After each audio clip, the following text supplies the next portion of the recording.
حیثیت احترام علماء کرام، ائمہ مساجد،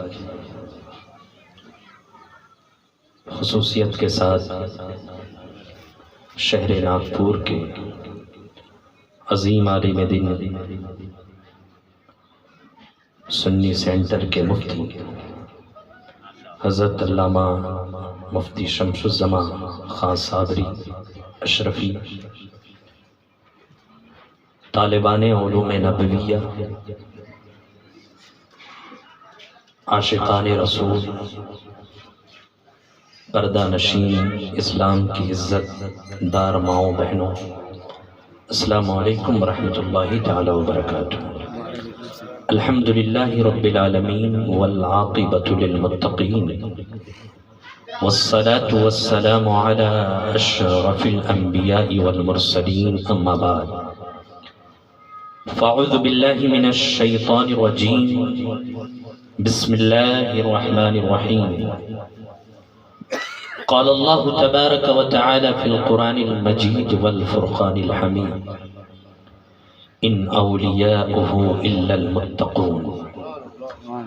آمنت باللہ صدق اللہ العظیم، وبلغنا رسوله النبی الامین المکین الہنی الکریم،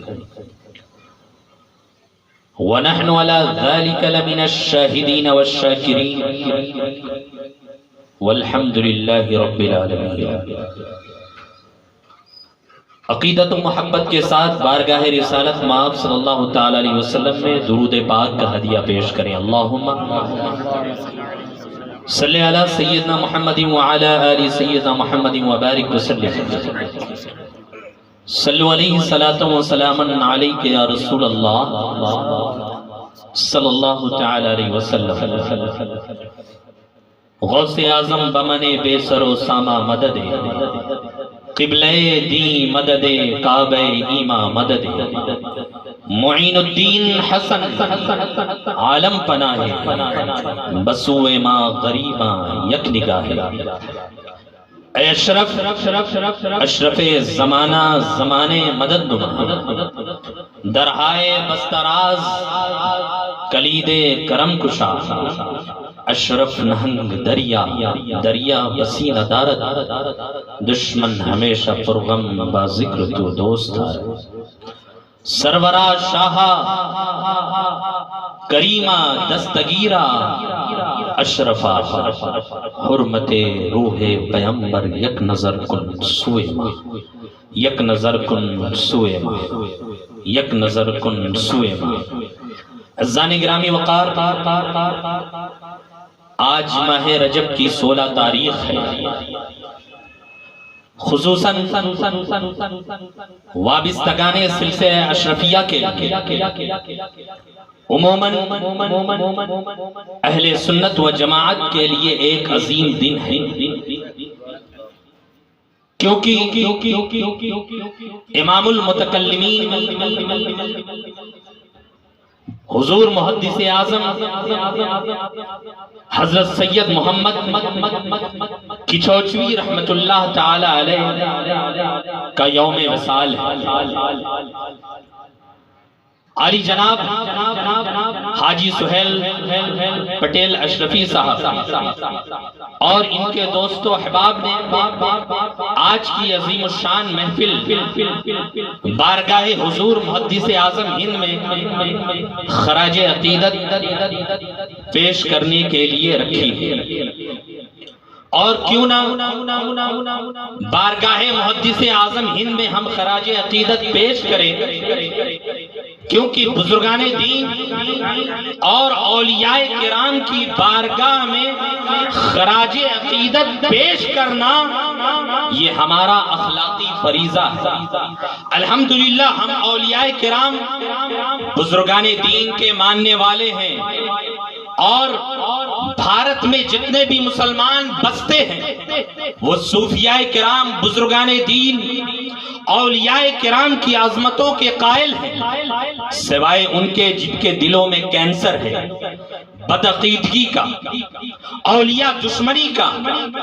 میرے عزیزوں، میرے دوستو، ہر سال اس سے محدث اعظم ہند آتا ہے، اولیاء کرام کے آراز کی تاریخ آتی ہے، ہم ان کے سیرت کے حوالے سے گفتگو کرتے ہیں، ان کے حیات کے حوالے سے گفتگو کرتے ہیں، ان کے زندگی کے حوالے سے گفتگو کرتے ہیں، ان کے اخلاق کے حوالے سے گفتگو کرتے ہیں، ان کی تعلیمات کے حوالے سے گفتگو کرتے ہیں۔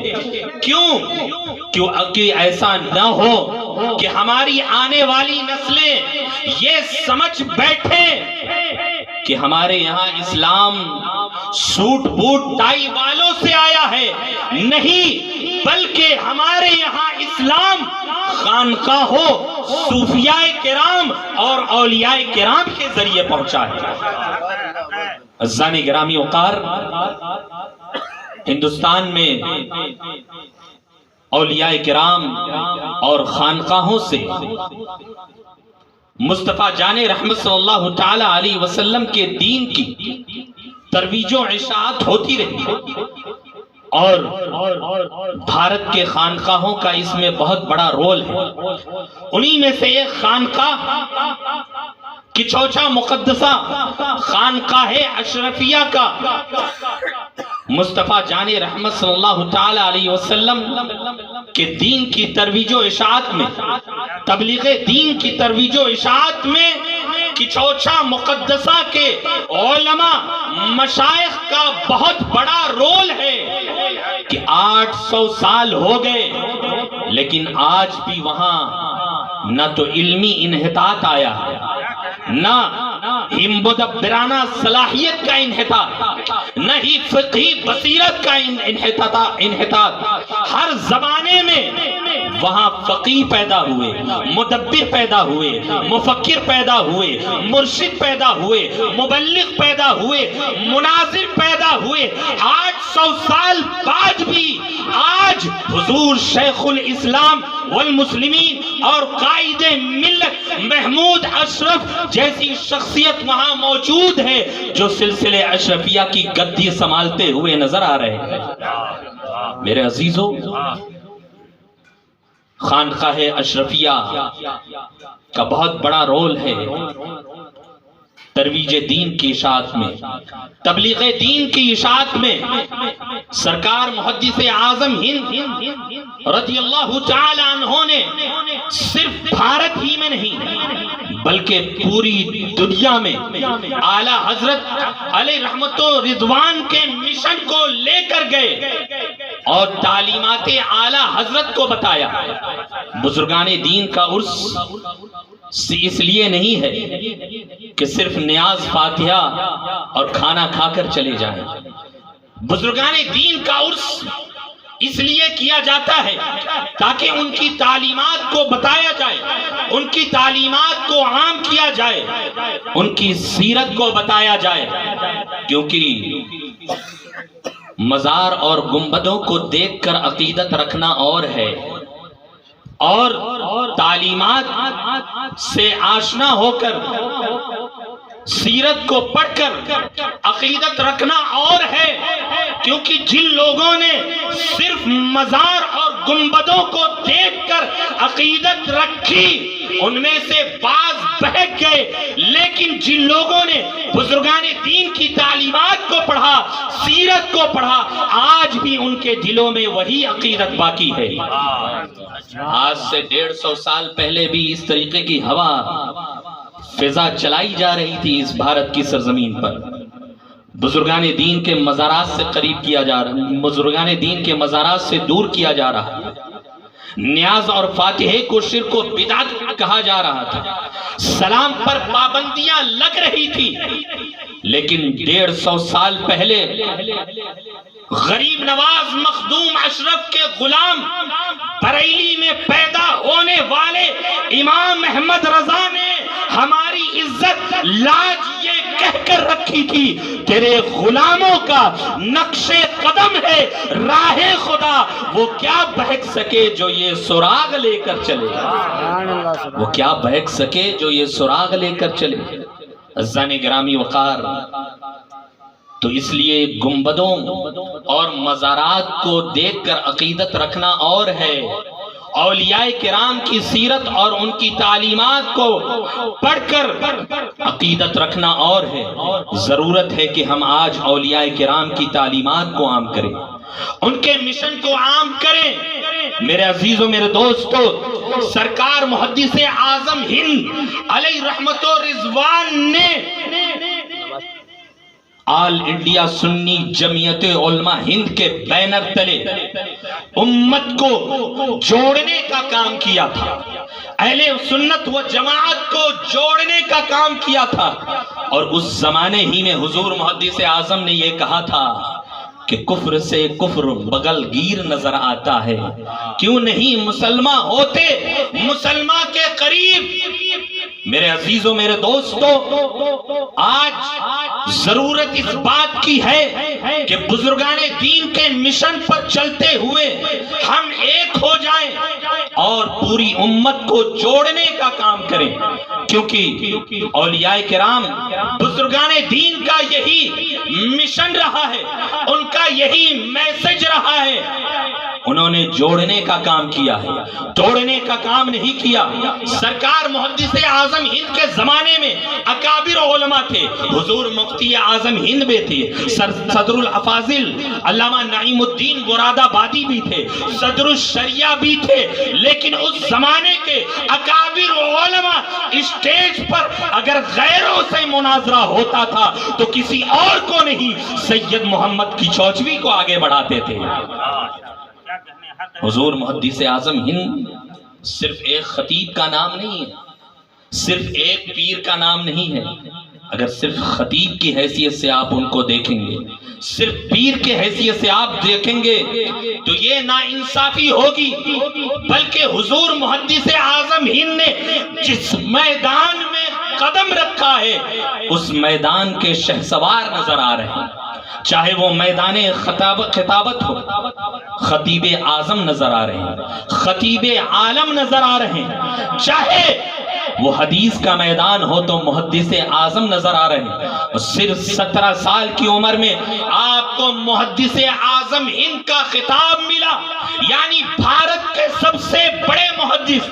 آج مسند و درس و تدریس پر بیٹھ کر برسوں پڑھانے کے بعد بھی کسی کو یہ خطاب نہیں ملتا، لیکن 17 سال کی عمر میں حضور محدث اعظم ہند کو محدث اعظم ہند جیسا خطاب ملا۔ آپ نے قرآن کا ترجمہ کیا، اس میں بھی بے مثال نظر آ رہے ہیں۔ آپ گفتگو کر رہے ہیں تو امام المتکلمین کہلا رہے ہیں، پیر ہیں تو مرشد کامل ہیں۔ اور صرف ایک مولوی کا نام سید محمد کی چوچوی نہیں ہے، بلکہ حضور محدث اعظم ہند کا بھاگلپور کا جب سفر ہوا، وکلا کی محفل تھی، پڑھے لکھوں کا طبقہ تھا، اور حضور محدث اعظم ہند وہاں جب گفتگو کر رہے ہیں وکلا کے درمیان، تو تعزیرات ہند کے دفعات کو اس طرح بیان کر رہے ہیں کہ وکلا حیرت زدہ ہے، اور وہ یہ کہنے پر مجبور ہو جا رہے ہیں کہ آپ کیا کیا جانتے ہیں۔ حضور محدث اعظم ہند کہتے ہیں کہ منطق، فلسفہ اور دیگر علوم تو دور، کچھ وہابیوں کا معاملہ بھی وہاں تھا۔ کہا اگر میں تعزیرات ہند کے دفعات کے بیان کرنا شروع کر دوں تو میں کہوں گا اس بھارت میں سب سے بڑا اگر مجرم کوئی ہے تو وہ دیوبندی ہے، سب سے بڑا مجرم اگر کوئی ہے تو وہ وہابی ہے۔ تو میرے عزیزوں، صرف ایک مولوی کا نام حضور محدث اعظم ہند نہیں، جیسا کہ آج یہ سمجھا جاتا ہے کہ مولانا ملا کی دوڑ مسجد اور مدرسے تک۔ میرے عزیزوں، بزرگان دین، اولیاء کرام صرف علوم متداولہ ہی کو نہیں جانتے تھے، بلکہ دنیاوی علوم پر اس قدر مہارت رکھتے تھے کہ جب کسی دنیا دار اور ایڈوکیٹ کے سامنے گفتگو کرتے تھے تو وہ بھی حیرت زدہ رہ جاتے تھے۔ سرکار محدث اعظم ہند رضی اللہ تعالی انہوں نے جس میدان میں قدم رکھا، آپ ان کی شاعری اٹھا کر دیکھ لیں۔ سرکار اعلیٰ حضرت علی رحمت و رضوان کی شاعری آج 100 سال ہو گئے لیکن ان کے جیسی شاعری نہیں ملتی، لیکن جن قوافی کا استعمال اعلیٰ حضرت علیہ رحمت و رضوان نے کیا ہے، اس سے ہٹ کر سرکار محدث اعظم ہند علیہ رحمت و رضوان نے قوافی کا استعمال کیا اور کہا سنت اللہ ہے عزت رسول اللہ کی، اطاعت اللہ ہے سنت رسول اللہ کی۔ میرے عزیزوں، میرے دوستو، سرکار محدث اعظم ہند بہت بڑے شاعر بھی نظر آتے ہیں۔ جس زاویے سے آپ سرکار محدث اعظم ہند علیہ رحمت و رضوان کو دیکھے، حسن و جمال کا یہ عالم تھا، خوبصورتی کا یہ عالم تھا کہ بڑے بڑے حسن و جمال والے نوجوان ان کے آگے مات کھاتے ہوئے نظر آتے تھے۔ شاید اعلیٰ حضرت علیہ رحمت و رضوان نے انہی شہزادوں کو دیکھنے کے بعد یہ کہا تھا تیری نسل پاک میں ہے بچہ بچہ نور کا، تو ہے عین نور تیرا سب گھرانہ نور کا۔ جب کچوچا میں پیدا ہونے والے سید محمد کچوچوی کے حسن و جمال کا یہ عالم ہے، تم مدینہ میں رہنے والے گنبد خضرا میں آرام فرمانے والے ہم سب کے آقا و مولا جناب محمد عربی مصطفیٰ صلی اللہ تعالی علیہ وسلم کے حسن و جمال کا کیا عالم ہوگا، بریلی کے امام نے نہیں دیکھا، لیکن تصور اور عشق میں ڈوب کر یوں رقم تراز ہوئے۔ وہ کمال حسن حضور ہے کہ گمان نقص جہاں نہیں، یہی پھول خار سے دور ہے، یہی شمع ہے کہ دھواں نہیں۔ میرے عزیزوں، میرے دوستو، سرکار محدث اعظم ہند علیہ رحمت و رضوان جب علوم متداولہ، منطق، فلسفہ اور احادیث کو پڑھنے اور سیکھنے کے بعد اور حضور محدث سورتی رحمت اللہ تعالی علیہ سے حدیث کی سند پانے کے بعد ان کے پیر و مرشد، حقیقی ماموں، سلطان الواعظین سید احمد اشرف رحمت اللہ تعالی علیہ نے کہا کہ بیٹے تم نے تمام علوم سیکھ لیا، حدیث کی سند بھی لے لی، لیکن چلو میں تمہیں بریلی لے چلتا ہوں، تمہیں بریلی لے چلتا ہوں۔ سرکار اعلیٰ حضرت علی رحمت و رضوان کی بارگاہ میں اپنے شہزادے کو لے کر پہنچتے ہیں اور کہا میاں میرے بیٹے نے تو سب کچھ سیکھ لیا ہے، لیکن آپ کچھ فتویٰ نویسی بھی سکھا دیجئے۔ اعلیٰ حضرت علی رحمت و رضوان عاشق رسول تھے، غلام آل رسول تھے، اور میرے عزیز و سادات کی سچی غلامی ہی کا نام مسلک اعلیٰ حضرت ہے۔ سادات کی سچی غلامی کا نام مسلک اعلیٰ حضرت۔ عشق رضا، امام احمد رضا علیہ رحمت و رضوان نے کیا جواب دیا کہ میاں میرے پاس جو کچھ بھی علم ہے انہی کے جد کریم شیخ عبد القادر جیلانی کا عطا کیا ہوا ہے، اگر میں انہیں کچھ دے دوں تو یہ ان پر احسان نہیں ہے۔ گویا کہ اعلیٰ حضرت علیہ رحمت و رضوان یہ بتا رہے تھے کہ آل رسول کا کیا مقام ہوتا ہے۔ محمد رضا علیہ رحمت و رضوان نے حضور محدث اعظم ہند کو مسند و درس و تدریس پر رکھا تو آپ کبھی بھی کرسی پر نہ بیٹھے، آپ کبھی بھی چوکی پر بیٹھ کے نہ پڑھائے۔ گویا کہ اعلیٰ حضرت علیہ رحمت و رضوان یہ کہہ رہے تھے کیسے آقاؤں کا بندہ ہوں میں رضا، بول بالے میری سرکاروں کے، اور اعلیٰ حضرت علی رحمت و رضوان اپنی دعا میں بھی آل رسول کا صدقہ مانگ رہے ہیں۔ دو جہاں میں خادم آل رسول اللہ کر حضرت آل رسول مقتدیٰ کے واسطے۔ میرے عزیزو، اپنی گفتگو کو سمیٹتے ہوئے ایک اہم پیغام دینا چاہتا ہوں، ایک اہم میسج دینا چاہتا ہوں کہ آج ہم سب یہ کہہ رہے ہیں کہ بہت زیادہ اختلاف ہے، بہت زیادہ انتشار ہے، بہت زیادہ گروپ بندی ہے۔ اگر ہندوستان کے مسلمان چاہتے ہیں کہ ہم ایک پلیٹ فارم پہ جمع ہو جائیں اور یہ انتشار، اختلاف، یہ ساری چیزیں ختم ہو جائیں، تو میں کہوں گا کہ ہم سب اس دین پر جمع ہو جائیں جس دین پر حضور محدث اعظم ہند تھے. ہم اس دین پر جمع ہو جائیں جو دین غریب نواز لے کر بھارت آئے تھے.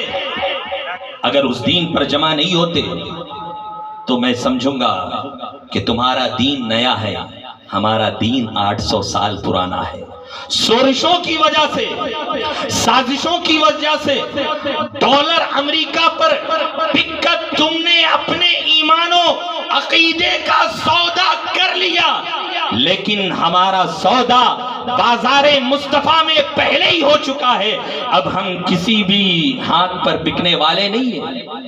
اگر ہم چاہتے ہیں کہ اختلاف ختم ہو، انتشار ختم ہو، تو چاہیے کہ ہم بزرگان دین کے مشن پر چلیں، ان کے بتائے ہوئے طریقے پر عمل کریں، کیونکہ ہمارے دلوں میں بریلی کی بھی عقیدت ہے، کچوچا کی بھی عقیدت ہے.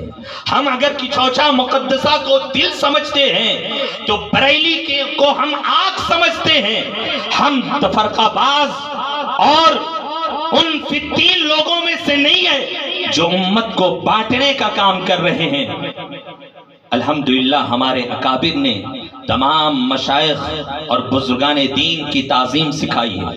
جو لوگ تقسیم کے قائل ہیں، بٹوارے کے قائل ہیں اور امت میں پھوٹ پیدا کر رہے ہیں، ایسے لوگوں کی سخت مذمت کرتے ہیں، سخت تردید کرتے ہیں، کیونکہ ہم نے کچوچا میں بریلی کی محبت دیکھی ہے اور بریلی میں کچوچا کی محبت دیکھی ہے. ہم نے دیکھا ہے کہ شیخ الاسلام والمسلمین کے والد گرامی حضور محدث اعظم ہند رحمت اللہ تعالی علیہ خود فرماتے ہیں کہ میں نے وقت کے مجدد امام احمد رضا خان علیہ رحمت و رضوان کے قلم کو دیکھا کہ اللہ رب العزت نے ان کے قلم کو غلطیوں سے محفوظ کر رکھا تھا. ہم نے کچوچا میں بریلی کی محبت پائی اور بریلی میں کچوچا کی محبت پائی. سرکار اعلیٰ حضرت علی رحمت و رضوان مخدوم اشرف سے وابستہ رہنے والے ہر شہزادے کا احترام کیا کرتے تھے، چاہے وہ چھوٹا ہو یا بڑا ہو. حتیٰ کہ اعلیٰ حضرت علی رحمت و رضوان نے آل رسول کی پالکی کو اپنے کندھے پر اٹھایا ہے، کندھے پر اٹھا کر یہ بتایا ہے میرے عزیزوں. اس لیے اگر ہم چاہتے ہیں کہ اختلاف ختم ہو، انتشار ختم ہو، امت ایک پلیٹ فارم پہ جمع ہو، تو ہمیں بزرگان دین کے مشن پر چلنا ہوگا، بزرگان دین کے طریقے پر چلنا ہوگا. اس زمانے میں سرکار مفتی اعظم ہند بھی ہیں، صدر الافاضل بھی ہیں، صدر الشریعہ بھی ہیں. صدر الشریعہ حضور محدث اعظم ہند کے بارے میں فرماتے ہیں کہ حضور محدث اعظم ہند سید محمد کی چوچوی راتوں میں جگ کر جلسہ کرتے ہیں اور دن میں اپنے مریدین کی اصلاح فرماتے ہیں، اپنی مریدین اپنے مریدوں کی تربیت کرتے ہیں. یہ کام صرف حضور محدث اعظم ہند کر سکتے ہیں. ایک وقت میں دو کام کر پانا ہمارے لیے بہت مشکل ہے کہ راتوں میں جگہ بھی جائے اور دن میں مریدین کی اصلاح بھی کی جائے.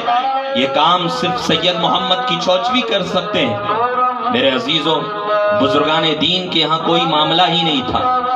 ہر ایک نے دوسرے کا احترام کیا، دوسرے کی تعظیم کی. سید مختار شرف حضور سرکار کلاں حضور مفتی اعظم ہند کا احترام کرتے تھے. اور ایک سفر میں زیارت حرمین شریفین کے سفر میں جب حضور سرکار کلاں اور حضور مفتی اعظم ہند اکٹھا ہیں تو سرکار کلاں حضور مفتی اعظم ہند کو مصلی امامت پہ بڑھا رہے ہیں اور سرکار مفتی اعظم ہند حضور سرکار کلاں کو آگے بڑھا رہے ہیں. بہت اصرار کے بعد سرکار کلاں مصلی امامت پہ کھڑے ہو جاتے ہیں. سرکار مفتی اعظم ہند کا یہ جملہ ہے کہ کل قیامت کے دن اگر رب پوچھے گا کہ اے مصطفیٰ رضا خان تم کیا لے کر آئے ہو؟ تو میں حرم شریف میں سرکار کلاں کی اقتداء میں پڑھی ہوئی نماز کو پیش کر دوں گا۔ میرے عزیزوں، میرے دوستو، یہ بزرگان دین اور یہ مشائخ کہ آپسی محبت تھے، آج ضرورت ہے کہ ہم بھی وہ محبت پیدا کریں۔ بہت زیادہ ہم ٹوٹ چکے ہیں، بہت زیادہ ہم اختلاف کے شکار ہو چکے ہیں، اب ہمیں جڑنے کی کوشش کرنی چاہیے۔ 3 دہائیوں میں اہل سنت و جماعت کا بہت بڑا نقصان ہوا ہے، سلاسل کو لے کر، صوبائی اختلاف کو لے کر، ذات پات کے اختلاف کو لے کر۔ آخر اختلاف کس بات کا جب ہم سب کی منزل ایک ہے؟ راستے الگ الگ ضرور ہو سکتے ہیں لیکن ہم سب کی منزل گنبد خضرا میں آرام فرمانے والے محمد مصطفیٰ صلی اللہ تعالی علیہ وسلم کا دامن ہے۔ ہم اس طور پر زندگی گزارے جو ہمارے امام نے پیغام دیا، انہیں جانا، انہیں مانا، نہ رکھا غیر سے کام۔ للہ الحمد، میں دنیا سے مسلمان گیا، آج لے ان کی پناہ، آج مدد مانگ ان سے، پھر نہ مانیں گے گر قیامت میں تو مان گیا۔ اللہ رب العزت ہم سب کو سرکار محدث اعظم ہند کے فیضان سے مالا مال فرمائے، پھر ایسی عظیم سربراہی سرپرستی ہم سب کے حصے میں آئے۔ وآخر دعوانا الحمدللہ رب العالمین۔